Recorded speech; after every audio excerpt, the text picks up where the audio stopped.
जय गुरुदेव। जय गुरुदेव। जय गुरुदेव। शब्द रूप में सर्वत्र विराजमान जीवात्माओं के सच्चे स्वामी कुल मालिक अनामी महाप्रभु परम पूज्य स्वामी जी महाराज के श्री चरणों में एवं वक्त के जगे हुए महात्मा परम श्रद्धेय पूज्य महाराज जी के श्री चरणों में कोटान कोटि नमन प्रणाम करते हुए आज इस गांव के इस पवित्र वसुंधरा पर मालिक के संदेशों को सुनने के लिए एकत्रित सभी सत्संगी प्रेमी भाई बहन, इस गांव क्षेत्र के सभी सम्मानित सत्संग धर्म प्रेमी पिता पितामह भाई बहनों, नौजवान साथियों, प्यारे बच्चों, जय गुरुदेव। जिला संगठन गोरखपुर के सभी अधिकारी पदाधिकारी, संगत के वरिष्ठ कार्यकर्ता, सक्रिय कार्यकर्ता, सभी गणमान्य सदस्यगण, आप सभी लोगों को मेरा सादर प्रेम जय गुरुदेव।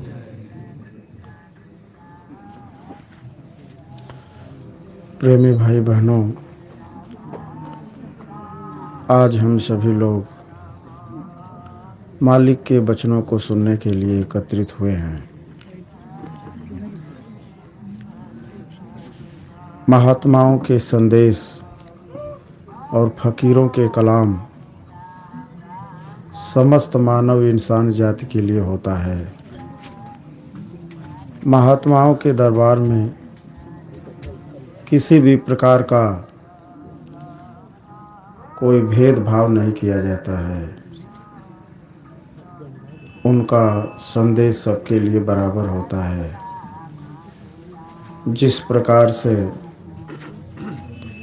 सूरज सबके लिए है, उसका प्रकाश सबके लिए है, चाहे कोई अमीर हो गरीब हो, उससे सूरज को कोई लेना देना नहीं है, ये बराबर है, सब उसका उपयोग कर सकते हैं। लेकिन प्रेमी भाई बहन, उसका उपयोग करने के लिए आपको उसके सामने आना पड़ेगा। अगर आप सूरज के सामने हैं तो उन किरणों का सारा लाभ आप ले सकते हैं। आप कहीं छुप गए तो उसका लाभ आप नहीं ले पाएंगे, जबकि सवेरा आपके लिए भी हुआ है और उसके लिए भी हुआ है। इसी तरह से मानव जीवन में महात्मा सबको लाभ देते हैं। उनकी नज़र सब पर बराबर है। वो कहते भी हैं, सब पर मोर बराबर दाया। लेकिन आपने देखा होगा, बहुत से जीव आपको संगत में मिलेंगे और कहेंगे हम पर ज़्यादा दया है।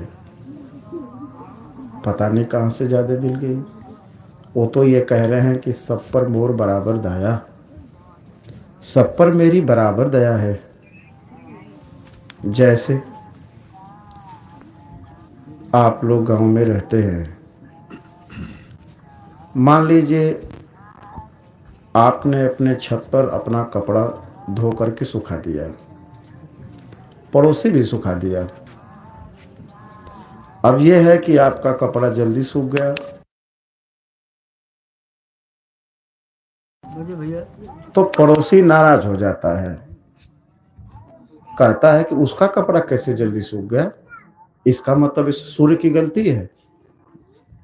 सूर्य ने उसके कपड़ों पर अपना प्रकाश तेज कैसे डाल दिया।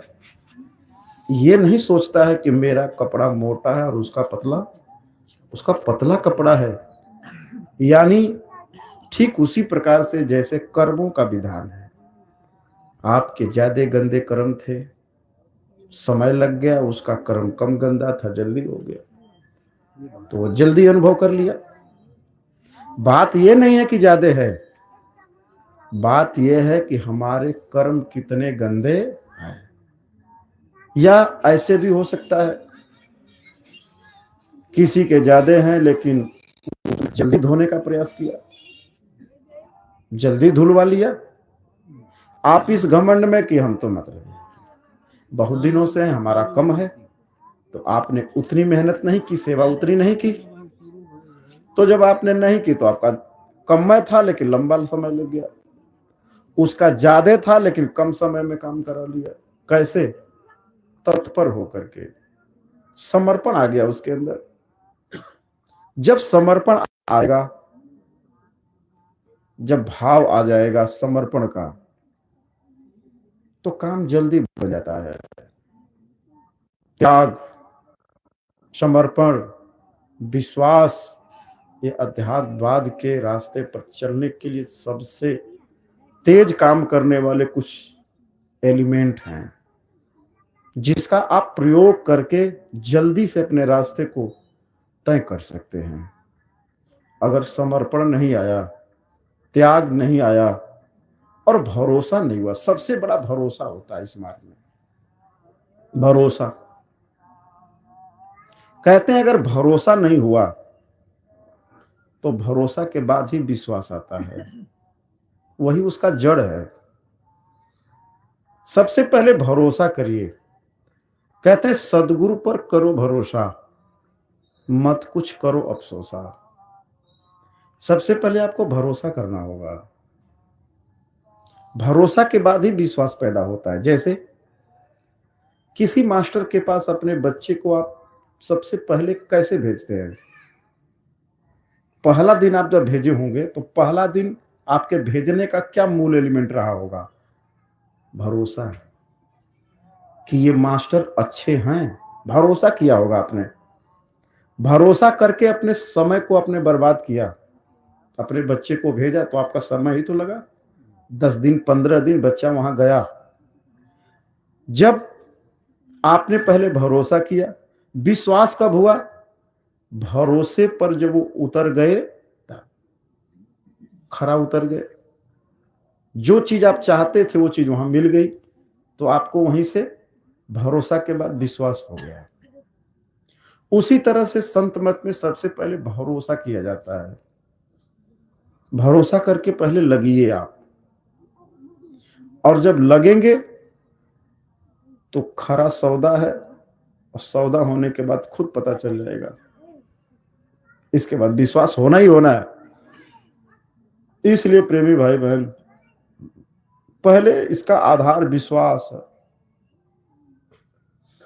विश्वास का आधार बना के हम वहां तक आराम से पहुंच सकते हैं और लाभ उसका उठा सकते हैं।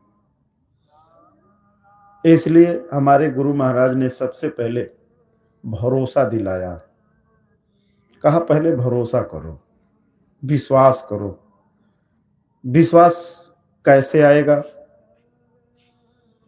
उसके लिए स्वामी जी महाराज बताए कि देखिए, ये जय गुरुदेव नाम किसी पशु पक्षी का नाम नहीं है।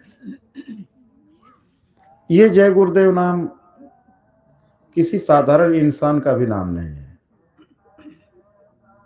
ये जय गुरुदेव नाम उस भगवान का नाम है। लेकिन हम लोग कैसे भरोसा करेंगे? उस भरोसा का जो जरिया है वो विश्वास है। तो गुरु महाराज ने कहा पहले मेरी बातों पर विश्वास करिए, इसके बाद जो मैं बताता हूं उसको करिए, फिर भरोसा हो जाएगा। और जब भरोसा हो जाएगा तो क्या होगा वो आगे आपको बताया जाएगा, लेकिन सबसे पहले विश्वास करके शुरू करिए। तो स्वामी जी महाराज ने भरोसा करने का आधार बना दिया कि ये जय गुरुदेव नाम की परीक्षा ले लीजिए आप सबसे पहले। तो स्वामी जी महाराज क्या बताए कि आप किसी मुसीबत में आ गए हैं, अपने मुसीबत में इस नाम की परीक्षा लीजिए। आपकी क्या मुसीबत हो सकती है? आग में जल रहे हों, पानी में डूब रहे हों, या किसी मुश्किल में फंस गए हों, या फिर आपके गांव में पड़ोस में कोई आदमी अचानक से बीमार पड़ गया हो और बाहर परिस्थितियां विपरीत हों, अस्पताल दूर है, आपके पास कोई साधन नहीं है उसको अस्पताल पहुंचाने का, आप लाचार और बेबस हैं। उस परिस्थिति में इस नाम का उपयोग करिए, परीक्षा लीजिए, विश्वास के साथ लीजिए, उसके बाद भरोसा होगा। तो किस प्रकार से गुरु महाराज ने कहा था कि अगर आपके घर में कोई आदमी बेहोश हो गया हो, आप उसको अस्पताल नहीं पहुंचा पा रहे हैं, आप लाचार हो गए हैं, कोई साधन ही नहीं है, बाहर बारिश और तूफान है, ले जा नहीं पा रहे हैं, साधन है नहीं, पड़ोसी सहयोग कर नहीं रहे हैं, तो स्वामी जी महाराज ने कहा था तब लाचार और बेबस होने के बाद इस नाम की कैसे परीक्षा लेंगे? तो उन्होंने कहा जितने देवी देवताओं का नाम आप जानते हैं या पूजा किए हैं पहले, चाहे जैसे, उनका नाम लीजिए पहले। अगर वो आ जाए और आपकी मदद कर दें तो करवा लीजिए, कोई बात नहीं।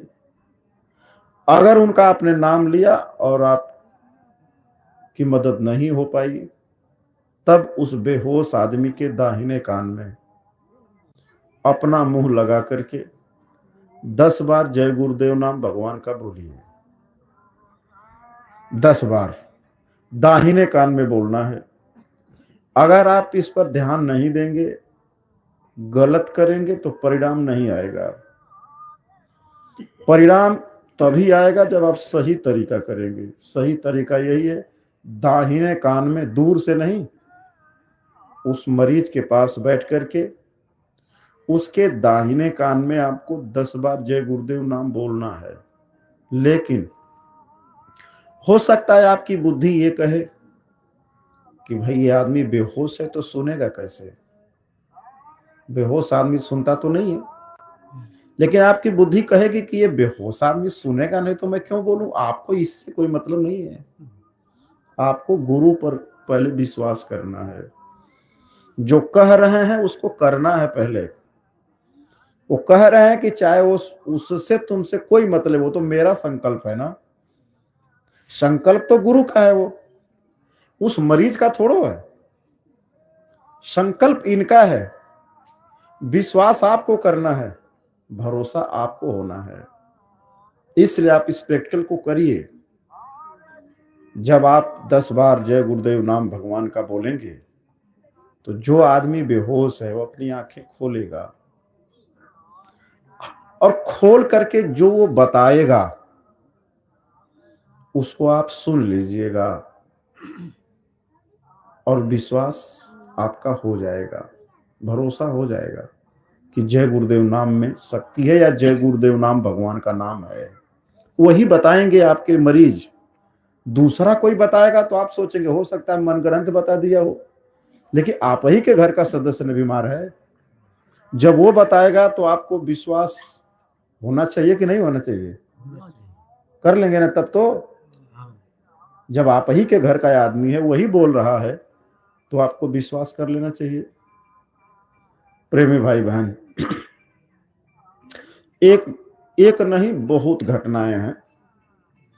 अगर 1-2 घटना होती तो मैं बताता, लेकिन एक आध बता ही दूंगा। उसे घटनाएं बहुत हैं, बहुत।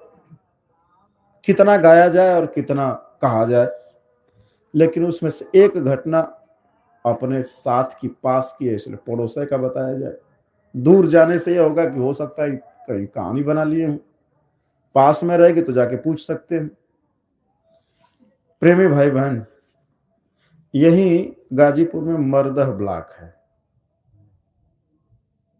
आज भी वो हैं, अभी अब तो बुजुर्ग हो गए हैं। वो किसी फैक्ट्री में काम करते थे, गरीबी थी, चले गए, फैक्ट्री में काम करते थे। स्वामी जी महाराज के अनन्य भक्त थे। तो स्वामी जी महाराज ने कहा सुबह शाम सुबह ध्यान भजन करते रहना, काम करते रहना, लेकिन काम अपना करना तो मेहनत और ईमानदारी से करना। तो दिन भर फैक्ट्री में काम करते थे, बड़ी मेहनत से करते थे। तो फैक्ट्री का मालिक उनको बड़ा मानने लगा। अगर आप ही किसी के घर में मजदूरी करेंगे और ईमानदारी से करेंगे, खूब मेहनत से करेंगे, तो आप ही को लोग मानेंगे, मानेंगे ना। अगर आपका बच्चा ही खूब मेहनत से घर में काम करता है, आप कहेंगे एक और दो काम कर दे, तो आप ही खुश रहेंगे कि नहीं रहेंगे? बस बात वही है। मालिक उनसे खुश रहने लगा, तो उनको और सुविधा दे दिया कि अब आपको घर नहीं जाना है, यही रहिए। और उनका ऊपर पद कर दिया, तो कंपनी में घूम घाम करके देखना उनका काम रह गया। मरीज जो भी मजदूर थे उनको बड़ा समझा बुझा के रखते थे, तो काम सब लोग मेहनत से करते थे, इसलिए कंपनी प्रोग्रेस पे हो गई, विकास करने लगी। जैसे आपके घर में अगर सारे प्राणी अगर मेहनत से काम करने लग जाएं तो काम बचेगा। जब कोई आलसी नहीं रहेगा आपके घर में, फटाफट सारे सदस्य उठ के अपने अपने काम को कर देंगे, तो फिर काम क्या घर में बचेगा? वो घर तो विकास तो करेगा ही करेगा, लेकिन एक आदमी बेचारा 4 बजे उठ करके मर मर के काम कर रहा है, 2 आदमी नाक बजा रहे हैं 7 बजे तक, तो घर विकास करेगा कभी? तो सारे मजदूर लग गए, तो कंपनी बड़ी आगे बढ़ गई और मालिक बड़ा खुश हुआ। बगल की कंपनी बैठ गई और इनकी कंपनी बहुत आगे बढ़ गई, दूसरी खुल गई, तीसरी खुल गई। तो जो पड़ोसी वाला था इनसे जलने लगा। इसका पता लगाया तो पता चला कि उनमें एक ऐसा आदमी है, उसी के वजह से ये कंपनी बहुत बढ़ रही है। अब मालिक बहुत खुश है, उसे बहुत ईमानदार है। उसकी ईमानदारी का कई बार परीक्षा भी मालिक ने लिया। एक बार क्या कि बताते थे कि हमको कहे कि आप ऑफिस में ही तुम सो जाना, और जानबूझ के ऑफिस में जो मेज होता है उसकी ड्रा में पैसा छोड़ गए, जानबूझ के परीक्षा लेने के लिए। रात को सोए, देखे पैसा है तो उसको और बढ़िया से करके बांध करके रख दिए। जब सुबह मालिक आए कहे मालिक आप ध्यान नहीं देते हैं, उसमें पैसा छोड़ के आप गए थे, लाग करके जाया करिए। तो वो समझ गए अगर चाहता तो ये चुरा सकता था, लेकिन ये तो पूछा मालिक, अच्छा ये बताओ कि तुमको इतनी ईमानदारी आई कहां से? कहा मैं तो बहुत बड़ा चोर था, दूसरे के खेत से खूब चना उखाड़ता था। पहले यही गांव में चोरी होती थी, बैल खोल लेना, चना उखाड़ लेना, फसल उखाड़ देना, किसी का कोलू लेके भाग जाना, यही ना गांव में चोरी होती थी पहले। और होता ही क्या था? कहे कैसे बदल गए? कहे बाबा जय गुरुदेव जी महाराज की दया है, अगर वो न मिले होते तो मैं जेल में भी हो सकता था, इतना तो मैं चोर था। लेकिन बाबा जय गुरुदेव जी महाराज एक महात्मा है, वो मिल गए और मैं बड़े आराम से आज यहाँ कमा खा रहा हूं, मेरा परिवार भी बहुत अच्छा है। लेकिन जब उनको मथुरा जाना होता था तो वो मालिक कभी उनको रोकता नहीं था, एकदम भेज देता था, जाओ भाई जाओ। और आते थे तो जितने दिन नहीं रहते थे उतना दिन का काम खींच करके कर देते थे, इसलिए उनकी मजदूरी वो काटता नहीं था। दोनों बात थी। दूसरे कंपनी वाला आदमी उसको अपनी तरफ खींचने के लिए अपना मैसेज भेजवाया कि वहां से दोगुनी तनख्वाह मैं तुमको दूंगा, तुम मेरे फैक्ट्री में चले आओ। उसने कहा नहीं, ये काम तो नहीं हो सकता, मैंने उसका नमक खा लिया, अब मैं जाऊंगा। एक दिन रात को बहुत समझाया, बहुत लाफर दिया, लेकिन ये माने नहीं। एक दिन रात को ड्यूटी करके निकले, जा रहे थे अपने कमरे पर, बीच में उसने बदमाशों को भेज दिया। इनको पकड़ लिया, बहुत मनाया लेकिन ये माने नहीं, तो पेड़ में बांध दिया। पेड़ में बांध करके ताबड़तोड़ गोली मारना शुरू किए सर। जब इसको बांध दिए इनको, तो बांधते जाते थे ये बस आंख बंद करके जय गुरुदेव जय गुरुदेव जय गुरुदेव, बस बांधने के बाद इतनी गोली मारे सब कि मतलब ये कहीं से बचने की उम्मीद न रहे, तुरंत मर जाए। इसका भारी भरकम पैसा बदमाशों ने लिया था, लेकिन ये खूब मारे सब, और ये जय गुरुदेव जय गुरुदेव जय गुरुदेव बोलते रहे। मार करके वो सब जाने कि मर गए होंगे, चले गए सब। तो क्या देखते हैं, जब आंख खोलते हैं तो इनको तो ये था कि हम मर ही गए होंगे या जी भी रहे होंगे तो थोड़ा बहुत, लेकिन जब आंख खोले तो देख रहे हैं कि सामने से एक सफेद पोशाकधारी कोई आदमी आ रहा है, और वो आया तो खोल दिया। खोल के कहा कमरे पर चले जाओ और अब इस कंपनी में मत जाना, घर चले जाओ। चले गए, वो आदमी गायब हो गया। आए कमरे पर, सोचे भाई अगर घर चला जाऊंगा तो मैं क्या खाऊंगा, मैं अच्छी खासी यहाँ पेमेंट पा रहा हूँ, कमा रहा हूँ, घर जाके क्या करूंगा। यहाँ तो मैं सेवा भी दे लेता हूँ, मथुरा भी चला जाता हूँ, मालिक रोकता नहीं है। लेकिन ये खबर फैल गई चारों तरफ, चारों तरफ फैल गई, मालिक भी जान गया। सुबह इसके घर आ गया, पूरी घटना बताई गई। वो पेड़ भी जा करके सब देखे, लेकिन कुछ नहीं, कैसे बच गए। फिर इसके बाद नहीं माने, चले गए कंपनी में काम किए। फिर जाने लगे, फिर रात में वही आदमी मिले, कहा आप बात को मान नहीं रहे हो, घर चले जाओ। तो वो घर नहीं गए, अपने मालिक से कहे कि मैं मथुरा जा रहा हूँ, अब मेरा मन नहीं लग रहा है, मैं घूम के आता हूँ। स्वामी जी महाराज आश्रम पर थे, आए, स्वामी जी महाराज के पास गए, अपनी बात बताए। स्वामी जी महाराज चुप सुनते रहे, और जब बात बता ली तो स्वामी जी महाराज ऐसे ओढ़े थे चादर हटा दिए, कहे देखो ये कितनी गोली मुझे लगी है। पूरा काला, पूरा सीना काला पड़ा था स्वामी जी का। कहा बच्चा ये सारी गोली तो मुझे लग गई, और तुझे मैं 2 दिन समझाया तुम मान नहीं रहे हो, घर चले जाओ। कहा हुजूर चला जाऊंगा। बहुत रोए, कहे मालिक कैसे मेरा गुजारा चलेगा घर में। तो कहे जाओ, तुम्हारी व्यवस्था मैंने कर दिया है। जब एक घर पहुंचे, 4-5 दिन गुजरने के बाद एक आदमी इनके घर पे आए, कहे भैया एक काम करो, हमारे स्कूल में चलो और थोड़ा देख रेख करना, यही तुम्हारा काम रहेगा, चलो करो। 5-6 महीना उस स्कूल में देख रेख किए छोटा मोटा, तब तक वो स्कूल एड पे आ गया, एड पे आ गया। इनका भी उसी में नाम पड़ गया और अध्यापक में पड़ गया, प्राइमरी में अध्यापक में फाइल बन गई इनकी। पीछे से दिखा दिया गया, स्कूल एड लग गया, गवर्नमेंट का ग्रांटेड हो गया स्कूल, सरकारी मास्टर बन गए, रिटायर हो गए हैं, अभी आते जाते हैं। प्रेमी भाई बहन, और कितनी लोगों ने इस नाम की परीक्षा ली, कोई ऐसा बचा नहीं होगा। ये तो घटना यहाँ की है, इसलिए मैंने बता दिया। बहुत घटनाएं हैं जिन्होंने इस नाम की परीक्षा ली। बिना परीक्षा लिए आप लोग विश्वास कर सकते हैं करोड़ों लोग वहां क्यों जाएंगे। अरे किसी को भुलवा करके 2-4-10 दिन रोका जाएगा, इतने लोग कैसे रुक सकते हैं, इतने लोग किसी के पीछे कैसे चल सकते हैं। ये बात तो आप लोगों को विश्वास करना चाहिए और विचार भी करना चाहिए। प्रेमी भाई बहन, सन 70-75 तक, 80 तक आते आते परम पूज्य स्वामी जी महाराज 20 करोड़ नर नारियों का जन जागरण कर दिए। और जून 1983 आते आते बाबा जी के एक आवाज पर 1 करोड़ लोगों ने टाट और बोरा पहन लिया। इसका विचार आप लोगों ने नहीं किया तब।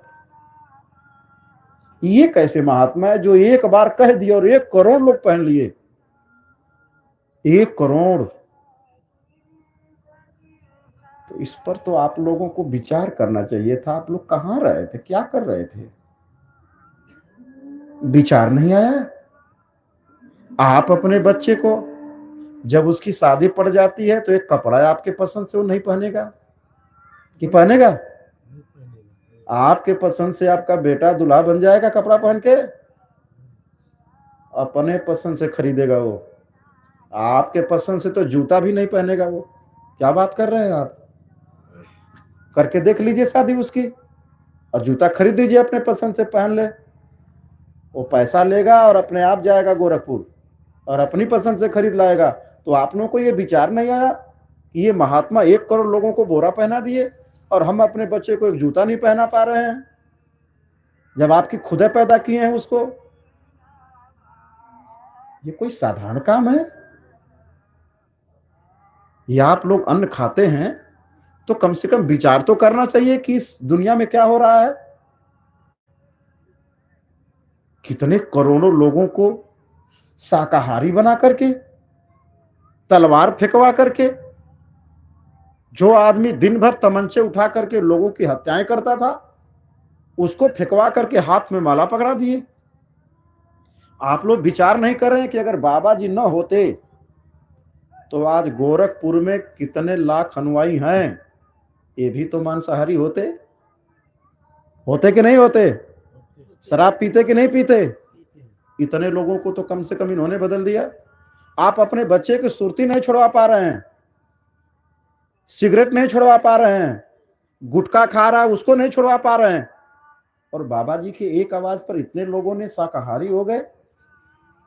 ये इस दुनिया के अंदर कितना बड़ा काम हुआ है। अगर ये लोग शाकाहारी नहीं रहते तो क्या दशा होती? ये जो शाकाहारी और मांसाहारी का आंकड़ा जो आया है एक सर्वे में, जो 80% लोग मांसाहार हो गए हैं भारत के अंतर्गत, जो राम और कृष्ण की धरती है।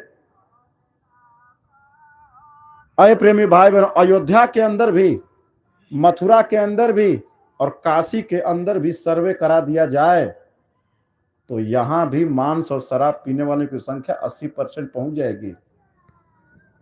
जहां राम पैदा हुए, जहां कृष्ण पैदा हुए, जहां भगवान शंकर की नगरी कही जाती है काशी, जब वहां शराब बिक रहा है, वहां मांस बिक रहा है, तो आपको विचार तो करना चाहिए कि ये अब क्या हो गया है। और बाबा जी जब आए तो इतने लोगों को शाकाहारी बना दिए। यह काम कोई इंसान कर सकता है क्या? विचार करिए आप। ये काम किसी इंसान का है? तो तब से आवाज लगाई जा रही है कि ये काम नहीं इंसान का, ये काम है भगवान का। ये काम तो उन्हीं का है और उनका काम कोई इंसान नहीं कर सकता है, नहीं कर सकता है। तो स्वामी जी महाराज तो यही कहे थे कि ये जय गुरुदेव नाम मेरा नहीं है, लेकिन जब आप जय गुरुदेव नाम लेंगे तो मैं मिलूंगा। इसका मतलब क्या हुआ? इस पर विचार आपने नहीं किया?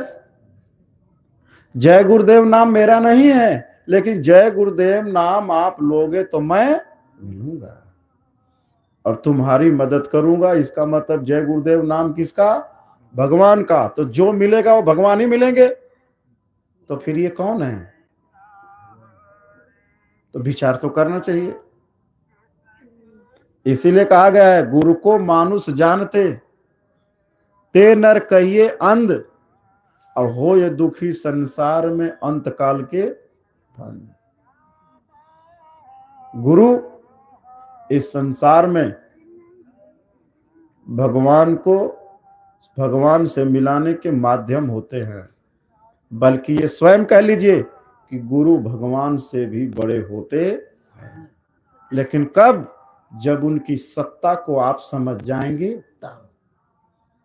और कब समझेंगे? जब आप पहले भरोसा करेंगे तब। भरोसा के बाद विश्वास आपको हो जाएगा।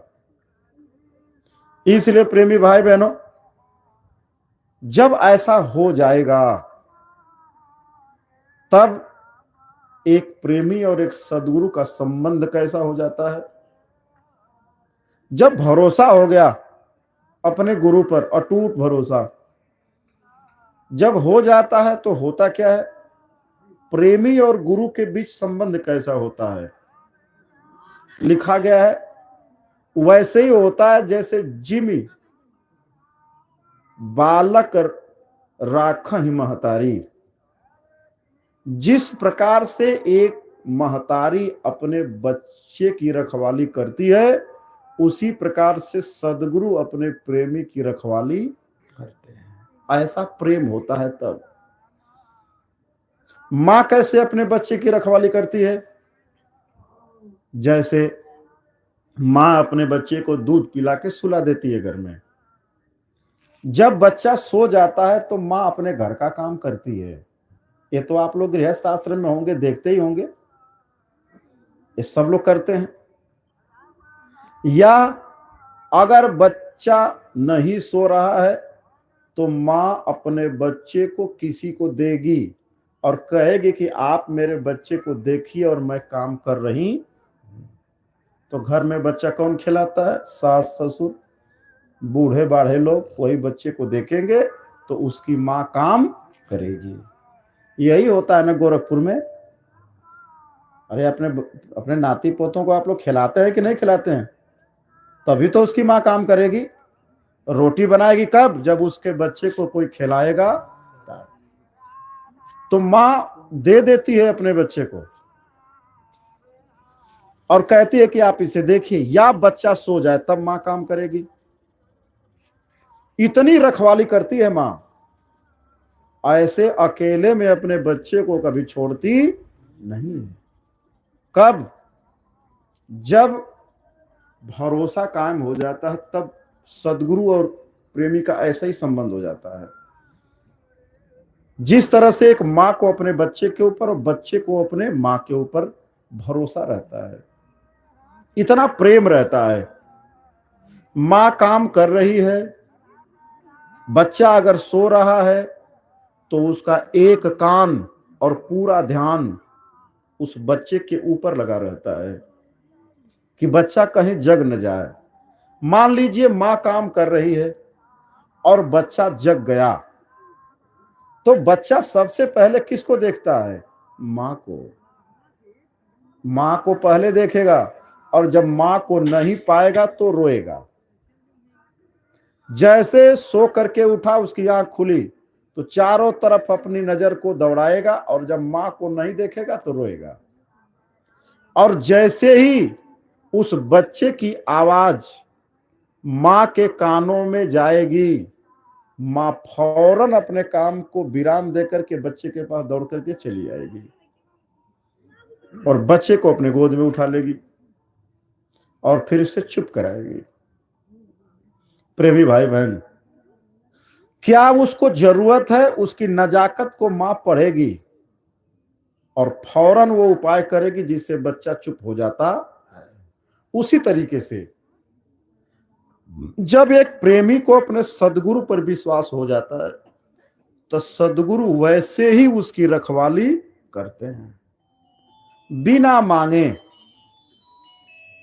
बिना प्रेमी के कुछ कहे सदगुरु उसको पूरा करते हैं। लिखा भी गया है, ज्यों इच्छा करियो मन माही। मन माही मतलब मन में, अभी मुंह से कुछ नहीं कह रहे हैं आप, केवल आप मन में ही इच्छा बना लेंगे, बस फौरन दुर्लभ, वो दुर्लभ नहीं है आपके लिए, तुरंत फौरन हो जाएगा। एक घटना याद आ गई, हम आपको बता दें। गांव का नाम तो उनके भूल रहा हूं, चलिए। एक प्रेमी थे, अच्छे भजनानंदी थे, भजन करते थे। हालांकि उनके छोटे भैया तो उतना नहीं मानते हैं, लेकिन उनको जब नामदान मिला तो लग गए। एक दिन हुआ क्या कि उनके पिताजी थे या माताजी, ये ध्यान नहीं है, तो उनके घर में कोई गुजर गया। गुजरना माने मर गए। तो उससे पहले से कई दिनों से बारिश नहीं हुई थी, लेकिन धान में पानी की जरूरत थी। तो पहले इतना पानी का साधन नहीं था, जैसे समरसेबल नहीं थे, मशीन होती थी तो नंबर लगता था, आज ये भरेंगे कल वो भरेंगे, क्योंकि इतनी बिजली भी मिलती नहीं थी। रात में 9 बजे आते थे, 3 या 4 बजे कट जाती थी, फिर दिन में थोड़ा आती थी। तो उतना ही लोग धान बोते थे जितना कि पानी मिल जाए, शेष बाजरा लोग छीट देते थे। पानी कई दिनों से बरसा नहीं था और तेरही भी थी आगे। तो उनके मन में वही ध्यान भजन सुमिरन हो रहा था। शाम को सत्संग हुआ थोड़ा, और 100 लोग सत्संग सुन रहे थे। उसी में सबसे पहले प्रार्थना हुई, कि सुमिरन सुमिरन ध्यान भजन हो गया। इसके बाद कुछ ने कुछ सुना दिया। आरती उरती हो करके उसी में वो बैठे थे एक तरफ, और सब लोग इधर बैठे थे। तो जब वो उठे तो उनके मन में अंदर अंदर यही भाव आया, अच्छा ठीक है, 3-4 दिनों से तो बारिश नहीं हुई, तो जैसे नहीं हुई वैसे 2-3 दिन और बीत जाता तो तेरा ही बीत जाते। भाई इतना भाव आ गया। बात समझ, जैसे किसी का आ जाएगा। जैसे आप ही के घर अगर शादी पड़ी है और बारिश का मौसम है तो कहेंगे हे भगवान, जैसे 2 दिन वो तैसे 2 दिन और टरका दे तो हमारी सदिया बीत जाती। भाई स्वार्थ तो आदमी आता ही है ना। उनके मन में भी यही भाव आ गया कि भाई जैसे इतना दिन, वैसे 2 दिन बाद कल भर, और आज और कल 2 दिन, अगर जैसे इतने दिन बारिश में 2 दिन और नहीं होती तो 13 ही बीत जाती, आराम से सब लोग खा पी लेते, तो फिर इसके बाद बरसक हो। अब ये नहीं सोच रहे कि उसके बाद भी तो किसी की 13 ही होगी, रोजाना कहीं न किसी कहीं न कहीं होगी। इतना वो नहीं सोचे, बेचारे सीधे साधे थे। ऐसा भाव आ गया। जैसे ही भाव, फट से इंद्र देवता प्रकट हो गए। लो, तो क्या कह रहे हैं हाथ जोड़ के, ये आपकी इच्छा है। बड़े विनम्रता से पूछे कि आपकी इच्छा है, क्या ऐसा कर दिया जाए? तो कहे नहीं नहीं नहीं, ये तो मेरे अंदर केवल भाव आ गया। नहीं नहीं, आप अपने हिसाब से। क्यों?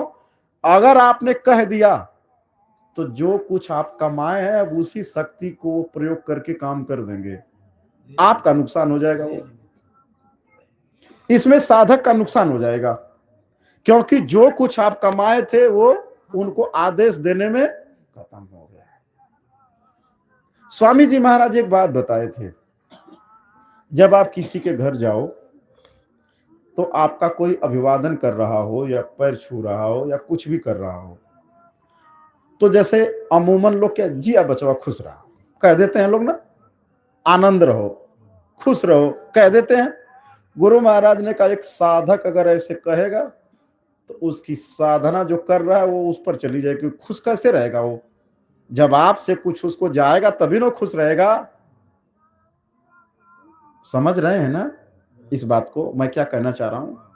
जैसे वो खुश क्यों कब रहेगा? जब उसको कुछ मिलेगा तभी तो खुश रहेगा। तो वो आप ही से कट करके वहां चला जाएगा आप ही में से। इसी तरह से आशीर्वाद देना क्या हुआ, यानी चेक काटने के बराबर हो जाता है। जैसे आप किसी पर खुश हो गए, चेक काट दिए, तो चेक काटेंगे और अपने लगाएगा तो किसके खाते से पैसा कटेगा? आपके। उसी तरह से आपसे वो कट करके उसके पास जाएगा। तो स्वामी जी महाराज ने कहा इससे बचना। अगर कोई कहता है तो कहना जय गुरुदेव। क्या कहना? ताकि मैं जानूंगा कि क्या करना है। अगर तुमने ही फैसला लो, खुश रहने का फैसला ले लोगे तो तुम जानो तुम्हारा काम जाने। ये बात समझ लीजिए अच्छी प्रकार से। बहुत लोग कहते हैं खूब ललकार करके, लेकिन स्वामी जी महाराज हालांकि इसको बंद भी कर दिए। अब जो है ये चीज बंद हो गई है। अब ये क्या है कि अगर आपके पास सदगुरु छोड़ दें तो आप इसको खर्च कर डालेंगे। कितना भी मना किया जाएगा तब भी आप कर ही डालते हैं। इसलिए अब जो ऐसा अकाउंट गुरु खोलते हैं जिससे बिना उनके इजाजत से आप वहां से कुछ निकाल नहीं सकते हैं। अब ये कब आपको निकलेगा? जब आप इस शरीर को छोड़ेंगे तब वहां निकाला जाएगा और उस काम से आपका आगे काम करवा दिया जाएगा। तो प्रेमी भाई बहन, सबके पास दौलत है, किसी की झोली खाली नहीं है। स्वामी जी महाराज कहते थे, ए बच्चा, जो लोग भी मथुरा दरबार में आते हैं मैं किसी को खाली भेजता नहीं, दे करके भेजता हूं। लेकिन आप अपनी आदत से मजबूर हैं। मैं दे करके भेजता हूं, लेकिन आप लोग पूरे रास्ते भर छींटते हुए जाते हो, ले करके जाते। मैं तो वो भी देता हूं और ये भी देता हूं, दोनों देता हूं। तुमको परिवार में बरकत भी देता हूं, और आध्यात्मिक जो कमाई यहां करके सेवा कर गए हो वो तुम्हारे आध्यात्मिक खाते में भी जमा करता हूं। दोनों तरफ से संभालता हूं। अगर केवल एक तरफ से संभाला जाए तो कोई यहां टिकेगा नहीं, क्योंकि इसके दुनिया की भी चीज चाहिए। दुनिया के चीजों अगर नहीं मिलेगा तब भी एक प्रेमी घबरा जाता है। तो दोनों तरफ से सदगुरु देते हैं, लेकिन हम लोग रख नहीं पाते हैं। तो स्वामी जी महाराज समझाए, मैं देता हूं, तुम लोग छींटते हुए क्यों जाते हो? तो समझ नहीं पाए हम लोग कि इसका क्या मतलब है स्वामी जी महाराज कहने का। तो स्वामी जी महाराज समझाए, कहे कि जब मथुरा से जाते हो दर्शन करके, दया दुआ लेकर के, बरकत लेकर के, तो सीधे अपने घर जाया करो। तुम क्या करते हो, रास्ते में बहनियौरा, ये फलना ससुराल, यहाँ वहां दोस्त मित्र, टिकते ठिकाते 2-3 दिन में घर पहुंचते हो। तो जहां जहां जाओगे, अब जो जो तुम्हारी सेवा करेंगे ले लेंगे। एक गुरु के दर्शन करके कोई अगर प्रेमी आता है, अगर उस प्रेमी का भी आपने दर्शन कर लिया तो भी आपका काम बन जाता है। इतनी दया लेकर के वो आता है। उसका बैग उतार करके आपने घर पहुंचा दिया तब भी आपको कुछ प्राप्त हो जाता है। इतना माला माल होकर के एक प्रेमी उस दरबार से, वो दरबार कोई छोटा मोटा दरबार है, वो आला दरबार है। वहां से कोई खाली नहीं आता है प्रेमी भाई बहन। इसलिए सतर्कता ये रखनी चाहिए कि अब ज्यादातर लोग अधिकारी बन के झोला वोला ढुवाते हैं। अब तो शौक भी पाल लिए हैं बहुत से अध्यक्ष बनने के बाद। पहले ऐसा नहीं, इन लोगों के जमाने में नहीं रहा होगा। पहले तो ये कपड़ा भी उठाने नहीं देते थे लोग, मुझे याद है। नहीं, हमारा सुना है, एक पत्तल भी खा करके लोग फेंकने नहीं देते थे, है ना? ऐसा था ना? ऐसा पहले ऐसा था, एक पत्तल पूर्वा लोग नहीं छूने देते, नहीं हम फेंकेंगे अपना। अगर ये भी फेंक लिया तो हमारे में से मेरी सेवा कर लिया, मेरे पास बचेगा क्या? एक तो मैंने कम कमाया, जो कमाया आप ले लो भाई। इसलिए ये होशियारी संगत में रखनी चाहिए। एक तो वहां हम कुछ कर नहीं रहे हैं, भंडारे वाले भंडारे में रोटी बना रहे हैं, दिन भर हम लोग वहां सो रहे हैं, और दूसरे में पत्तल भी फेंकवा रहे हैं, झोला भी ढोवा रहे हैं, पानी भी हुकुम आदेश दे के मंगवा रहे हैं, सत्संग सुनने जा रहे हैं तो पन्नी दूसरे को दे करके अपने हाथ दुमारे चल रहे हैं। वो पन्नी आपकी बिछा रहा है, मोड़ रहा है, वो ला रहा है, वो आपने विचार नहीं किया ये क्या कर रहे हो आप? क्या बचेगा आपके पास? क्या रहेगा आपके पास? क्या करने गए हैं वहां? वहां तो आप गए थे कुछ प्राप्त करने के लिए, कुछ लेने के लिए गए थे, लेकिन वो आप वहां लाद लिया। अब मान लीजिए जो आपके कपड़े पकड़ा दे, आपके पीठ में साबुन लगा दे, आपको 2 बाल्टी पानी रख दे, तो आप जरा विचार करिए कि आप तो लाद ही लिए नहीं भाई, आपने तो कुछ किया नहीं। बस वहां गए, बस में भी कोई लड़का आपका बैग रख दिया, बस में भी कोई उठ करके इज्जत से आपको बैठा दिया, और वहां आप बैठ गए। वहां गए तो कुछ किए नहीं, वहां आराम से आपको सब कुछ मिलता रहा, खाते पीते रहे, और नहाने के लिए 2 बाल्टी किसी ने पानी रख दिया, वो भी गया। तो आप तो लाद लिए, जो पहले आपने किया था वो भी उतर गया। अब क्या करेंगे आप? अब कैसे आपका काम बनेगा? इसलिए ये अध्यात्मवाद के रास्ते में बड़ा कुछ समझ करके चलना पड़ता है, बहुत होशियारी रखनी पड़ती है इसमें, नहीं तो कब आपका पका पकाया कोई लेके चला जाएगा, लूट जाएंगे। तो लोग बोलते हैं कि यहां जो लोग आते हैं उनको कोई लूट लेता है, और लूटते हुए पता चलता नहीं है। बड़े आराम से आप लूट जाते हैं, चुरा के लेके चला गया और आपको तनिक भी पता नहीं चला। इसीलिए कहा गया, सतगुरु करा ना रखवरिया हो, बखरिया हमारी ना। इसमें बैठ करके आप रखवाली करिए, नहीं तो कोई चोर चुरा के लेके चला जाएगा और पता तक आपको नहीं चलेगा इसमें। बड़े आराम से चुरा लेगा, चतुर रहेगा चुरा लेगा आपका। इसलिए प्रेमियों को बराबर ये हिदायत दी जाती है, बराबर उनको ये समझाया जाता है ये बात कि साधन भजन सुमिरन में कैसे आपका मन लगेगा।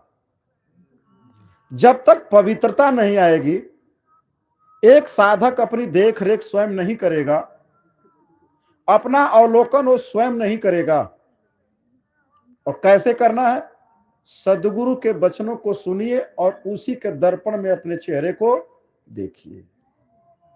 सदगुरु के वचन ही साधक के दर्पण होते हैं।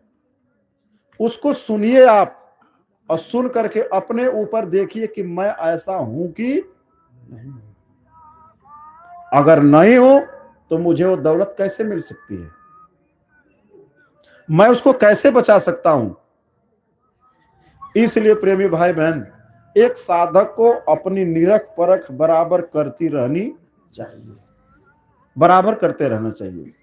उसको हर कदम पर, जैसे हाथी चलती है तो फूक फूक करके चलती है, क्योंकि उसको डर बहुत शेर से नहीं है, उसको डर जानते हैं किससे है? चींटी से। चींटी से बहुत डर है उसको। इतना बड़ा विशाल जानवर और डरता है तो किससे? चींटी से। इसी तरह से प्रेमी भाई बहन, ये मनुष्य का दुश्मन, एक जीवात्मा का दुश्मन उसका मन है, और कोई। बाहर से मत डरिए, अपने पड़ोसी से और लोगों से, गोली बारूद से मत डरिए। अगर डरना है तो केवल अपने मन से डरिए। ये मन ही दुश्मन है, ये मन ही हम लोगों से ये काम करवाता है। इसलिए प्रेमी भाई बहनों, महात्मा कहते हैं कि बड़ा बैरी ये मन घट में, इसी का जीतना कठिना, जिन्होंने मार मन डाला उसी को सूरमा कहना। सूरवीर वो नहीं है जो अपने पड़ोसी को मार दे, जो अपने भाई को मार दे, जो इंसान को मार दे, जानवर को मार दे, वो सूरवीर नहीं कहलाता है। सूरवीर वही है जो अपने मन को मारे। इसलिए प्रेमी भाई बहन, जब तक ये मन हमारे आपके बस में आएगा नहीं, और तब तक प्रेमी भाई बहनों हमारा आपका काम बनेगा नहीं। लेकिन एक बात है, ये मन इस रास्ते पर जल्दी आएगा भी नहीं। इतना आसान नहीं है कि आप इस रास्ते पर उसको ला सकते हैं। स्वामी जी महाराज समझाया करते थे कि ये मन के बारे में स्वामी जी महाराज बताए कि 3 लोक का नाथ कहावे और 3 देव तेरा चेरा। ये मन तीनों लोकों का स्वामी है और बाकी इसके सब चेरे हैं और ये स्वामी है। प्रेमी भाई बहन, ये तीनों देवता इसका हुक्म न फेरा, मन का हुक्म ये देवता भी फेर नहीं सकते हैं, गुलामी करते हैं, मन के गुलाम हैं। जब ये मन के गुलाम हैं तो प्रेमी भाई बहनों हम आप कैसे बच सकते हैं? इसलिए स्वामी जी महाराज ने कहा बस इसी से बचने की जरूरत है। स्वामी जी महाराज कहते थे, हार जब जाए मन तुझसे, चढ़ा दे सूरत को गगना। जब ये मन जब तक हारेगा नहीं, तब तक ये सूरत गगन के शिखर पर नहीं पहुंचेगी। कैसे? थोड़ा सा बारीक विषय है, आप समझिएगा। मन जो है कभी भी अच्छे चीजों पर नहीं जाएगा, आदतन नहीं जाएगा, स्वभावतन नहीं जाएगा। जैसे मक्खी कभी चंदन पर नहीं बैठेगी, बिष्टा पर बैठेगी, गंदे चीजों पर बैठेगी। उसी प्रकार से मन कभी अच्छे स्थान पर नहीं जाएगा। मन हमेशा गंदे स्थान पर जाएगा, वहां भागेगा ये। जीवात्मा स्वच्छ देश से आई है, निर्मल देश से आई है, चैतन्य देश से आई है, इसलिए वो अच्छे चीजों की आदी है। सुख की देश की रहने वाली है तो सुख खोज रही है। अब ये तो वो खोज रही है, लेकिन मन को उससे कोई लेना देना नहीं, मन तो दूसरा कुछ चीज खोज रहा है। इसीलिए सूरत और मन का तालमेल भिड़ नहीं पा रहा है। अब भिड़ेगा कैसे? वो वहां जाएगा नहीं और सूरत वहां जाएगी नहीं। जैसे कहा जाता कि निस्दिन भटकत सर्प किनाई, कौन? मन। मन सर्प की चाल चलता है और सूरत की चाल सीधी है। सूरत जिस पर चलेगी उस शब्द के रास्ते को पकड़ के चलेगी। शब्द निर्मल है, स्वच्छ है, उसका रास्ता साफ सुथरा है, निर्मलता है वहां, वहां निर्मल ही उसको प्राप्त कर सकते हैं, इसलिए वो निर्मल स्थान पे चलेगी और मन गंदे स्थान पर चलेगा। जब ये निर्मल स्थान पर नहीं चलेगा इसलिए वहां जाना नहीं चाहेगा। जैसे सर्प है, उसको आप पकड़ लाइए, जहां खूब चिकनाहट हो, यानी टाइल्स लगी हो जहां, या शीशा रखा हो खूब बड़ा, उसी शीशे पर या टाइल्स पर एक सर्प को रख दीजिए।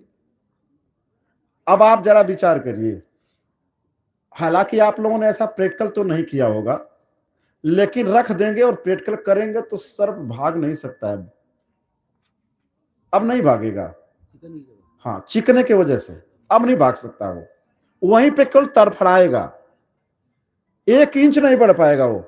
इसीलिए जानते हैं किसान क्या करते हैं, जब घर बनवाते हैं खेत में तो अपनी नींव के चारों तरफ प्लास्टर करा के दोगा मरवा देते हैं। उसका यही रीजन है, लेकिन पता नहीं आप लोग जानते हैं कि नहीं जानते हैं ये बात। सब लोग नहीं जानते हैं, लेकिन बात है। लेकिन करते हैं ना, दोगा इसलिए मरवाते हैं कि वो चिकना रहेगा तो सर्प चढ़ेगा, घर में नहीं जाएगा। उसका बात यही है, क्योंकि जितना उभड़ खाबड़ रहेगा उतना ही वो तेज दौड़ेगा, और जितना प्लेन बना देंगे ना साफ चिकना, उतना वो भागेगा। वही हालत मन की है। मन गंदे चीजों का आदी है, इसलिए मन साफ जगह कभी आएगा नहीं। अगर मान लीजिए आप प्रयास करके उठा करके यहां रख भी दिए तो अब आपका काम बन जाएगा। अब क्या करेगा? ये भागेगा है नहीं, और जब ये नहीं भागे बस आप भाग जाओ, बस तुरंत आप भाग लो। अब इसको छोड़ो और आप भाग लो। यही काम आपको करना है, एक साधक को यही करना होता है जिंदगी भर, अपने मन से लड़ाई लड़ना है उसको। किसी तरह से ये कामयाबी हासिल करनी है कि इसको उठा करके इस रास्ते पर डाल दिया जाए, और जैसे इस रास्ते पर आएगा ये भगना बंद कर देगा और सूरत निकल जाएगी।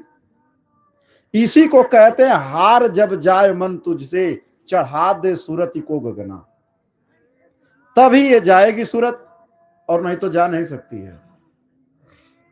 इसलिए प्रेमी भाई बहन, मन जो है गंदे चीजों पर भागेगा।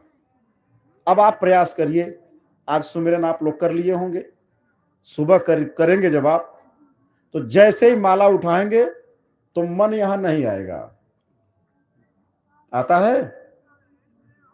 फौरन भगेगा, उतर करके सट उतरेगा, तुरंत भगेगा, और भाग करके कहीं ना कहीं गंदे स्थान पर वहां बैठ करके आपको बुलाएगा, इधर आ जाओ, खेत में आ जाओ, खलिहान में आ जाओ, बच्चों के पास और किचन में और खेत में और यहाँ पैसे के पास, शादी में, बारात में, वहां दिल्ली, बंबई, कोलकाता, चेन्नई भागेगा।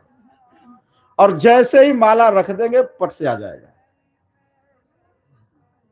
दूसरा आप कर लीजिए प्रैक्टिकल, क्या बैठ करके दूध रख करके पी पी के किसी को गाली दीजिए, एक बार भी नहीं भगेगा। कि भगेगा? बल्कि और बताएगा ये वाली दोगे तो बढ़िया रहेगा, ये वाली गाली और अच्छी गाली है, इससे तो दुश्मन बनाएगा थोड़ा, और आपको सिखाएगा ये करो वो करो। नहीं सुनता तो मार दो। कौन करवाएगा? कहेगा मार दो उठ करके। ये सारा खुराफात मन का है। मन दुश्मन है, आपसे मरवा देगा, मुकदमा करवा देगा, लड़ो अब आराम से, अब भजन छूट जाएगी, पूजा छूट जाएगी। जब मुकदमा हो जाएगा तो पूजा करेंगे तब तो और भगेगा। उसी पर बैठ के सोचेगा कौन वकील बदलूं, कहां जाऊं, कैसे मरवाऊं, पूजा भी कर रहे हैं आप। यानी और आप अब फंसते जा रहे हैं। यहां क्या समझाया जा रहा है? जगत के जाल से ज्यों त्यों हटो मर्दानगी करना। इधर आपको मन फंसाता जा रहा है, फंसाता जा रहा है, फंसाता जा रहा, और आप फंसते जा रहे हैं। दिन भर मन की गुलामी, मन के अनुसार भोजन करना, गुरु के अनुसार नहीं करना, मन के अनुसार कपड़े पहनना, गुरु के अनुसार नहीं पहनना, मन के अनुसार भजन पर भी कुछ मांगना, गुरु के अनुसार नहीं मांगना। गुरु कहते हैं तुम अपने भजन ध्यान के बारे में मांगो, आप मांगोगे भैंस भैंसिया, पड़वा पड़िया, सरकारी दामाद, बेटा को नौकरी, हमारे लिए निरोगी काया, ये चीज मांगोगे, भूसा घास। सदगुरु के अनुसार कुछ मांगना ही नहीं है, केवल मन के मुताबिक मांग भी मांगना है। अब ये बताइए जरा साहब, मतलब हम लोग गंदा चीज भी मांगे और सतगुरु दे दें? मतलब गंदा भी मांगे और दे दें? लेकिन कभी कभी जब बच्चा मिट्टी का घोड़ा मांगता है तो बाप को देना भी पड़ता, जबकि बाप जानता है मिट्टी का बना है, ऊपर से रंग दिए हैं, सब रंगे हुए हैं, सब बीच में खोखड़ा है, रंगे हैं सब, वो भी पका के नहीं, कच्चे। और जहां ये गिरा वहां पैसा भी गया, समय भी गया। सदगुरु जानते हैं कि जो मांग रहा है ये ठीक नहीं मांग रहा है, लेकिन क्या करें, जब आप जिद्द खाच करके बैठेंगे कि चाहिए ही चाहिए, तो क्या करेंगे? दे देंगे, अब फंस जाएंगे आप। आपने मांग लिया बेटा के लिए नौकरी, तो गुरु मांगे चलो भाई दे दिया जाए, जब इसी पे जिद पे आगे आए, चलो दे दिया जाए, पा गया नौकरी। तो जब नौकरी मिल गया तो नौकरी वाले बच्चे के लिए कोई बढ़िया आदमी तो आपके घर शादी करने आएगा नहीं। मतलब बढ़िया आप किसको समझ रहे हैं? बढ़िया तो आप समझो मालदार हो उसको, आप, जबकि वो बढ़िया नहीं है, वो गलत तरीके से कहीं से हासिल कर लिया है, उसको आप सही मानेंगे क्योंकि आपका मन कह रहा है, गुरु कह नहीं रहे हैं। यहां भी फिर मन वाली बात आ गई, तो जो उधर शादी करेंगे कुछ ले दे करके बढ़िया बढ़िया सोफा वोफा आ जाएगा और बढ़िया गद्दा पर बैठेंगे, तो किसके पैसे का है वो? आपके पैसे का है? अब बताइए, इसमें भजन बनेगा? किसका उपयोग कर रहे हैं सामान? अब इसमें आपकी तरक्की होगी साधना में कभी? तो आप लोग कहां है, कैसे सोचते हैं? अरे साधक तो जा करके नदी के किनारे झोपड़ी बना करके पूछ की चटाई पे करता है, अपने बना के करता है, वो किसी की कमाई को खाता। हम लोग दिन भर मन की गुलामी, दिन भर मन की गुलामी। अब जैसे शादी हो गई, 1-2 महीना बीता, बहू ने धीरे से कान भर दिया आपके बेटे का, जल्दी करो, ये बुढ़वा बुढ़ियों से छुट्टी दिलाओ, ले चलो शहर, हमको कुछ नहीं तो गोरखपुर ले जाकर रख दो हमको, तुम नौकरी करके वहीं आना, मैं वहीं रहूंगी, मैं गांव में सारा सामान लाद करके, फ्रिज टीवी जो लेके आई थी सब शहर लेके चली जाएगी, फिर वही बेना हो किया। एक तो अपना बिगाड़ लिया आपने, आपका सब सत्यानाश करा के चली गई उधर। माया के कितने रूप हैं आप नहीं जान पाएंगे, सब खेल आपका बिगड़ जाएगा, किया कराया। स्वामी जी महाराज तो आपको बचाए रखे, आपके जिद के वजह से आपका बिगड़ गया। ऐसा काम क्यों करते हैं? इसलिए स्वामी जी महाराज ने कहा संतोषम परम सुखम, इससे बढ़ करके इस धरती पर कोई सुख नहीं है। संतोष करिए, सब्र करिए, भरोसा रखिए गुरु पर। जिसके सर पर अनामी महापुरुष हाथ रखे हैं वो मोहताज रहेगा?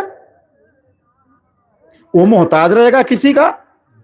कभी नहीं रह सकता। लेकिन मांगेंगे दूसरों के सामने, अच्छा लगता है। एक सदगुरु का आदमी, एक सदगुरु का प्रेमी किसी के सामने हाथ फैला सकता है? अरे सदगुरु वही करेंगे जो हमारे लिए अच्छा होगा। कूड़ा कबाड़ नहीं दे देंगे कि भक्ति से मुख मुड़ जाए। इसलिए प्रेमी भाई बहन, एक साधक को इन सारी चीजों पर बहुत ध्यान रखना पड़ता है। अपने कदम को हाथी की तरह रखना पड़ता है। हाथी चलता है, कुत्ते भौंकते हैं, लेकिन फिर भी हाथी पर कुत्ते की भौंकने का कोई असर होता नहीं है। जगत भगत में बैर, संसार में और भगत में सदा दुश्मनी रही है, इसलिए इसकी भी चिंता करनी नहीं है, चलते रहना है। अपने सदगुरु को निशाना बनाना है। अपने सदगुरु को निशाना बना करके आपको चलना है। अगल बगल देखेंगे धोखा खा जाएंगे। अगल बगल देख के ही लोग तो इधर से कम ध्यान दे करके उधर देने लग जाते हैं। इसलिए प्रेमी भाई बहन, जब मानव जीवन में महात्मा मिल जाए, नाम धन मिल जाए, तो बैठ करके उसकी कमाई अवश्य कर लीजिए, नहीं तो ये मनुष्य शरीर फिर दोबारा मिलेगा नहीं। ये नहीं मिलेगा। ये मनुष्य शरीर बड़े भाग्य से मिला है, बहुत दया हुई उसकी तब जाके मिला है। लिखा गया है, कबहु सुकरी करुणा नर देही, अदेत ईस बिन हेतु स्नेही। ये मानव की शरीर बहुत ही भाग्य से मिले, बहुत दया किया उन्होंने, तब हमको आपको प्राप्त हुई है। प्रेमी भाई बहनों, ये मनुष्य शरीर इसीलिए प्राप्त हुई, आप इसमें बैठ करके भगवान का सच्चा भजन कर लीजिए। इसी शरीर में मुक्ति और मोक्ष का दरवाजा है, जिसका भेद आपको महात्मा बता देंगे। महात्मा सदा इस धरती पर रहते हैं। स्वामी जी महाराज समझाए कि जब से जीव इस धरती पर आया, महात्मा आए और गए नहीं, यही हैं, बस केवल उनका रूप बदलता रहता है। नाम बदलेगा, रूप बदलेगा, रहेंगे हमेशा। बताया स्वामी जी महाराज ने कि होटल तो वही रहता है, मेहमान बदलते जाते हैं, होटल वही रहेगा, लेकिन मेहमान रोज बदलेंगे। बदलेंगे कि नहीं बदलेंगे? तो इस दुनिया को होटल मान लीजिए आप, इसमें मेहमान बदल रहे हैं, कोई जा रहा और कोई आ रहा है। होटल तो वही रहता है, मेहमान बदलते जाते हैं, थाली वही रहती है, पकवान बदलते जाते हैं। जब जैसा वक्त आता है, हरि नाम बदलते जाते हैं। प्रेमी भाई बहनों, बड़े विश्वास के साथ मैं कह रहा हूं, विश्वास करिएगा। जब त्रेता था इस धरती पर, तो यही वाला सूरज था, कोई दूसरा सूरज नहीं था।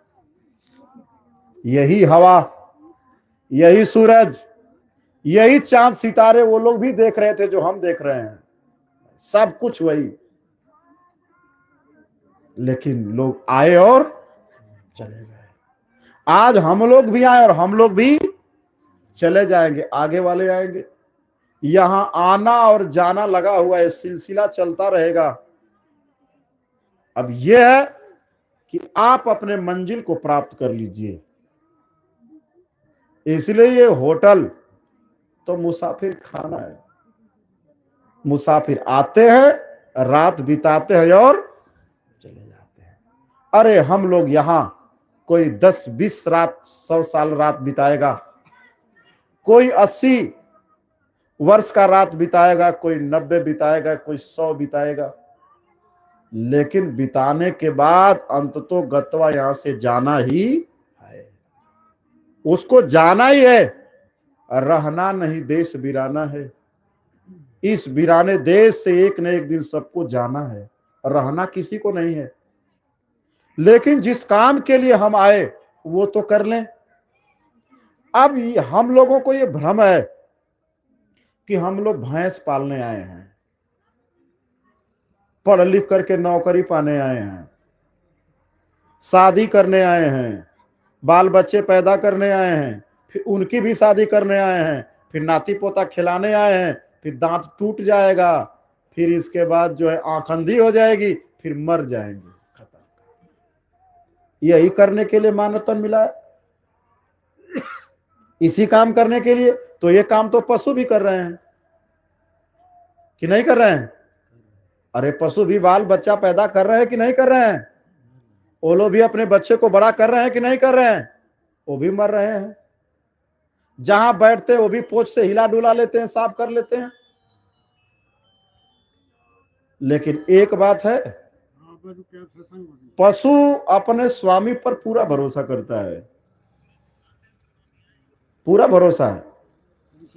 पशु चोरी नहीं करता है, उसको भरोसा ये रहता है कि जो मुझको शाम को भोजन दिया वही सुबह भी देगा। इतना भरोसा है उसको, है कि नहीं? पशुओं को इतना भरोसा है कि जो मुझे सुबह भोजन दिया है वो शाम को भी देगा। और उसके स्वामी को क्या भरोसा है कि अगर ये सुबह दूध दिया है तो शाम को भी देगा। भरोसा है ना दोनों को। लेकिन इंसान को भरोसा नहीं है। जब तक चोरी नहीं कर लेगा तब तक इसका पेट का पानी पचने वाला नहीं। तो इंसान तो उससे, पशुओं से भी बदतर हो गया। पशु चोरी नहीं किए, अपने स्वामी पर विश्वास करके रह गए, उनका पेट भर रहा है। कि इंसान सोचता है जब तक ऊपरी आमदनी नहीं कमा लेंगे तब तक मेरा पेट भरेगा। ये बात है। अरे प्रेमी भाई बहन, आदमी जाता है, अरे जब अपने खेत में अनाज इतना है तो दूसरों का क्यों काट लेता है? दूसरों का क्यों सामान चुरा लेता है? क्योंकि उसको अपने आप पर भरोसा नहीं है। लेकिन पशुओं को तो भरोसा है, इसलिए कई मामलों में वो अच्छे हैं। इसलिए प्रेमी भाई बहन, महात्मा समझाते हैं कि आपको मानव शरीर उस परमात्मा को प्राप्त करने के लिए मिला है। इसी में मुक्ति और मोक्ष का दरवाजा है। इसलिए आपको ये अवसर मिला हुआ है। आप सब लोग भजन करिए। भजन करने का रास्ता पूज्य महाराज जी देंगे। जितने नए प्रेमी भाई बहन बैठे हैं जो अब तक मथुरा नहीं गए हैं, या जिनको भगवान को भजन करने का रास्ता नहीं मिला है, उनके लिए महाराज जी ने संदेशा भेजा है कि 17 मई से 21 मई तक मथुरा दरबार में गुरु महाराज का पावन पुनीत भंडारा मनाया जाएगा। आप जितने नए लोग बैठे हैं जो अब तक नामदान नहीं पाए हैं, देवी देवताओं से मिलने का रास्ता नहीं मिला हुआ है, जैसे इस समय नवरात्र चल रहा है, अपने अपने तरीके से लोग देवियों को खोज रहे होंगे, लगे होंगे। गांव वाले बेचारे खोज रहे हैं बेचारे, कोई सेव लेकर के, कोई संतरा लेकर के, कोई अंगूर लेकर के, कोई पानी लेकर के, कोई धूप, कोई दसांग, कोई अगरबत्ती, तमाम चीजों से मना रहे होंगे। आ जाओ आ जाओ आ जाओ आ जाओ आ जाओ कर ही रहे होंगे बेचारे जैसे तैसे। लेकिन इनको इसको पता ही नहीं है गांव वालों को कि देवी देवता धूप दसांग अगरबत्ती मेवा मिष्ठान से मिलते नहीं, उसमें नहीं। और ना वो बाहर मिलते हैं, कभी नहीं, वो तो अंदर मिलेंगे। सारे महात्मा जितने इस धरती पर आए, जितने भगवान इस धरती पर अवतार लिए, जैसे राम भगवान, कृष्ण भगवान, शंकर भगवान, ब्रह्मा जी, जितने भगवान इस धरती पर मनुष्य शरीर में आए, सभी लोग तो इंसानों को यही समझा करके गए कि मैं दुनिया में नहीं मिलूंगा, मैं जब भी मिलूंगा तुम्हारे अंदर मिलूंगा। भगवान शंकर भी समझा के गए। क्या समझा के गए? कि सदा बसंतम हृदयारविंदे और भवम भवानी सहितम, मैं तुम्हारे अंदर हूं। भगवान राम भी समझा करके गए कि कस्तूरी कुंडल बसे मृग ढूंढे बनमाए, और ऐसे घट घट राम है और दुनिया देखत। भगवान राम कहाँ है? घट मने अंदर। ऐसे घट घट यानी सबके अंदर है वो, और गोरखपुर वाले कहाँ जाएंगे? अयोध्या। अयोध्या में राम है, ये बेचारे चले जाएंगे उधर। क्या करोगे, कैसे समझा लेंगे आप? भगवान राम अपने मुंह से कह रहे हैं, और कोई बोलता तो आप मान लेते कि ये झूठ है, लेकिन भगवान राम की बात को आप झूठ मानेंगे? गांव वालों जरा बता दीजिए आप ही लोग, भगवान राम के बात को भी झूठ मानेंगे कि सही? अब गांव वाले बोले तब ना, आप तो सही मान के चल ही रहे, गांव वालों को ही तो मनवाना है। भगवान राम की बात को आप मानेंगे कि नहीं मानेंगे? तो भगवान राम की यही बात है कि मैं दुनिया में मिलूंगा नहीं, मैं तुम्हारे ही अंदर हूं,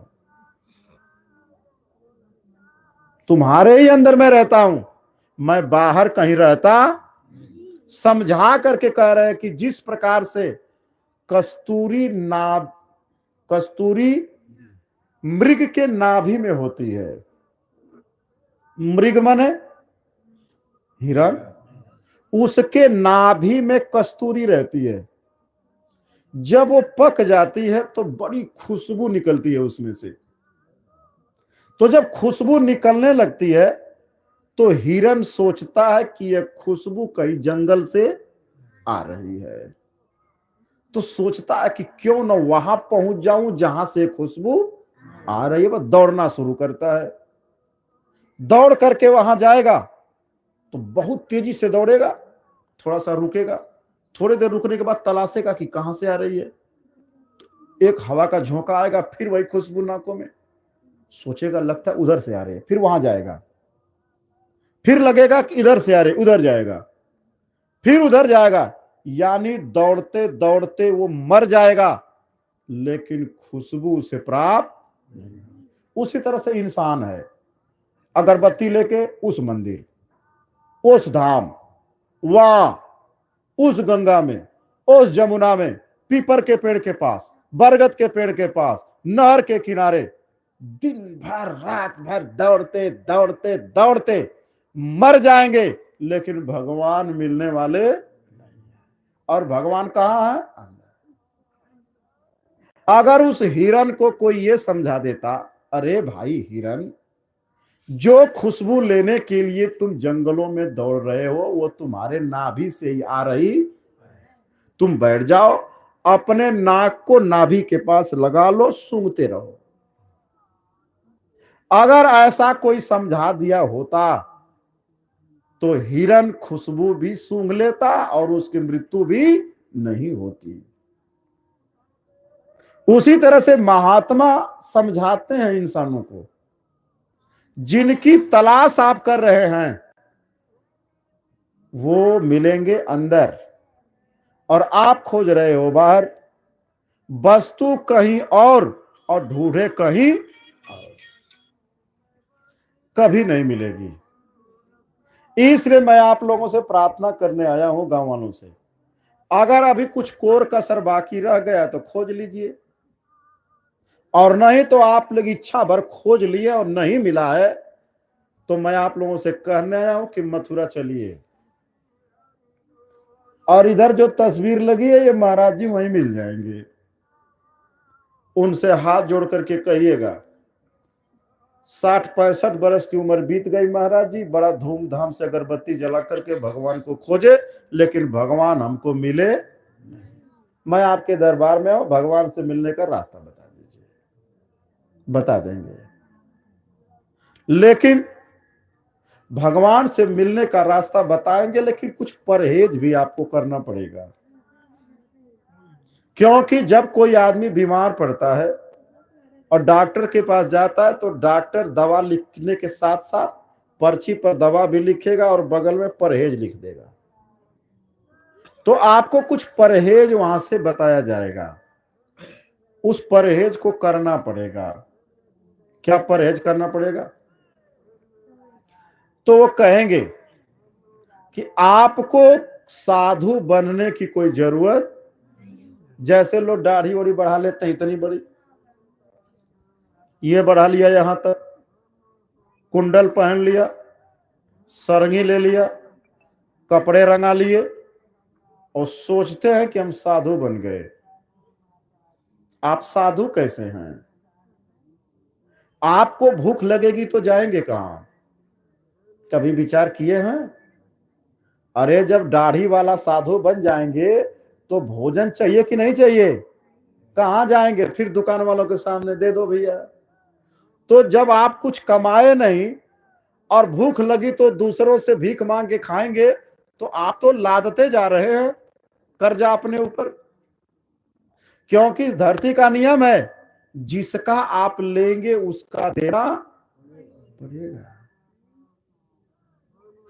तो प्रेमी भाई बहनों, जब आप रंगीला साधु बन जाएंगे, कुंडली वाले, तो लिखा गया है, कबीरा दाना गृहस्थ का। जो घूम घूम करके लोग मांगते हैं ना गांव में, किसान आदमी उसे कैसे पैदा करता है?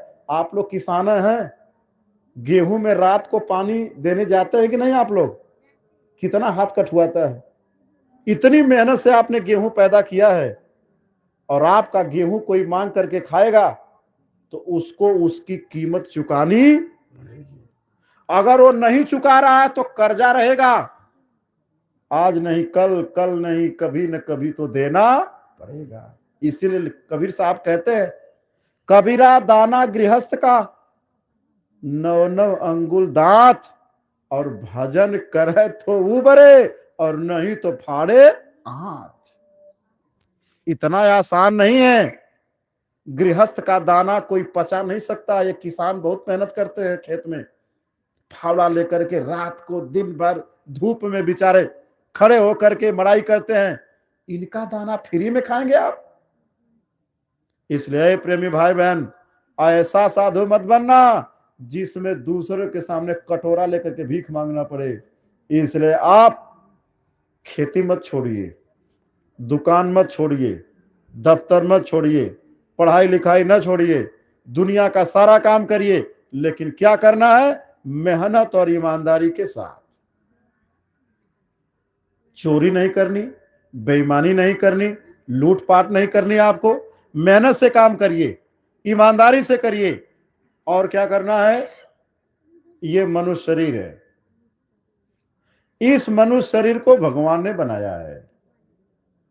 इसको मनुष्य मंदिर भी कहते हैं।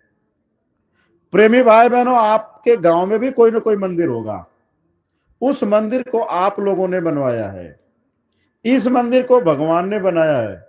अपने बनाए हुए मंदिर में सेव संतरा अंगूर चढ़ाते हैं, और भगवान के बनाए हुए मंदिर में मुर्गा मछली चढ़ाते हैं। वो खुश रहेगा कभी? आपको सजा मिल जाएगी।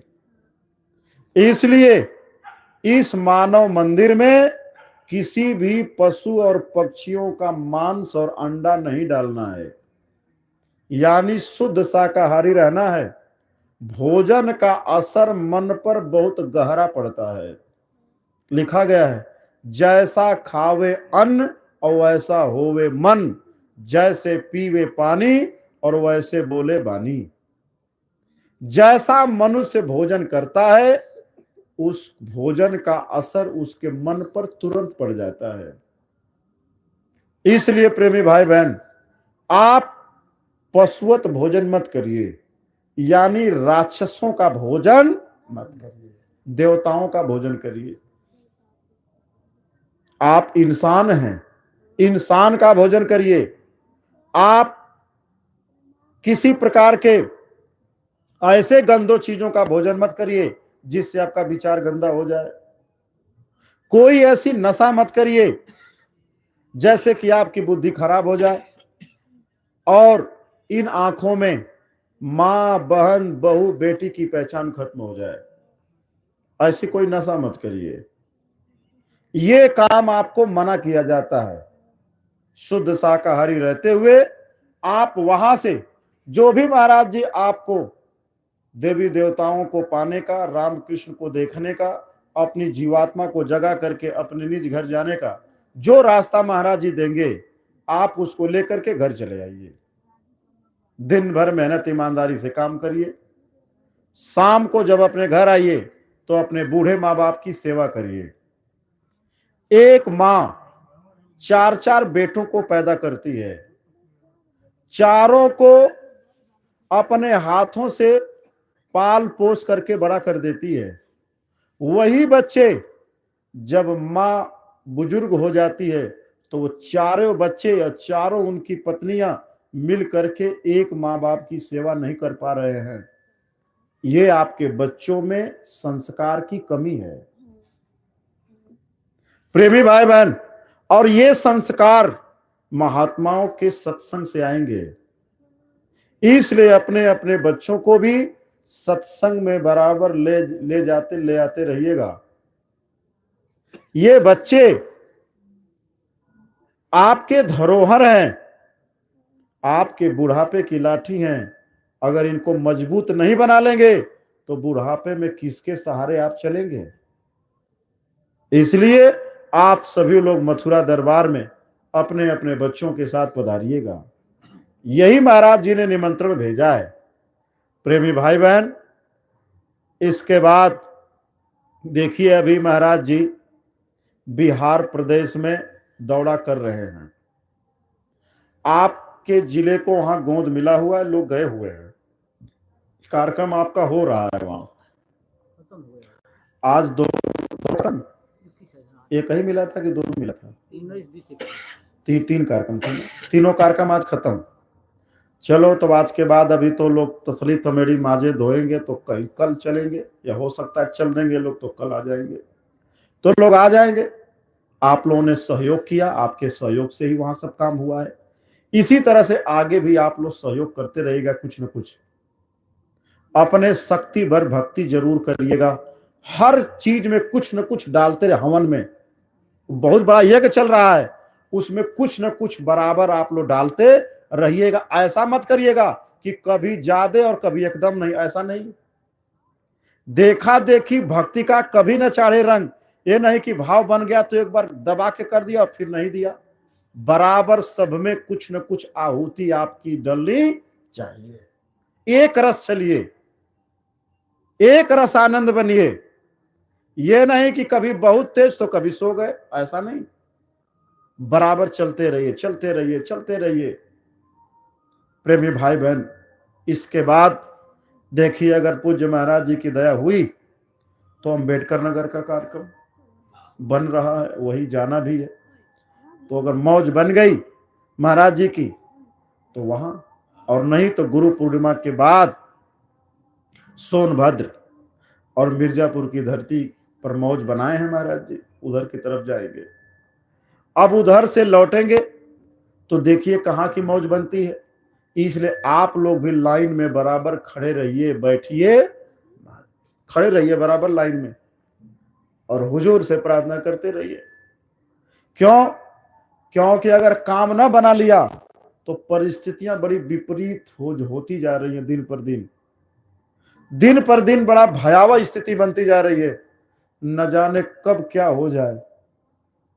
इसलिए लाइन में बराबर लगे रहना है, प्रार्थना करते रहना कि हम पर दया मेहर कब होगी, कब पर हम पर दया होगी। गुरुजी दया कर देंगे, इधर भी काम हो जाएगा।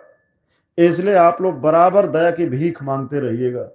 इसी के साथ प्रेमी भाई बहन हम अपने वाणी पर विराम देंगे। रात का समय है, लोग सो रहे हैं। फिर कभी मालिक की मौज होगी, क्योंकि इस समय देखिए कार्यक्रम दो हो रहे हैं। अभी उधर भी दो कार्यक्रम हुए, इधर भी हो रहे हैं। कल एक ही कार्यक्रम होगा और करके हम आगे निकल जाएंगे संत कबीर नगर में। वहाँ भुजौली आश्रम पर मुक्ति दिवस का कार्यक्रम परसों होगा। इसके बाद हम अम्बेडकर नगर निकल जाएंगे। ये कार्यक्रम आपको बीच से काट करके दे दिया गया। 3 दिन का कार्यक्रम रहा। आप लोगों ने बड़ी तन्मयता के साथ कराया। लोगों का इसका लाभ गुरु महाराज की दया मिल रही है। प्रेम से मालिक के नाम को बोलिएगा। बोलिए जय गुरुदेव। अब आप लोग खड़े हो जाइए, आरती कर लीजिए, प्रसाद बांध दीजिए। जय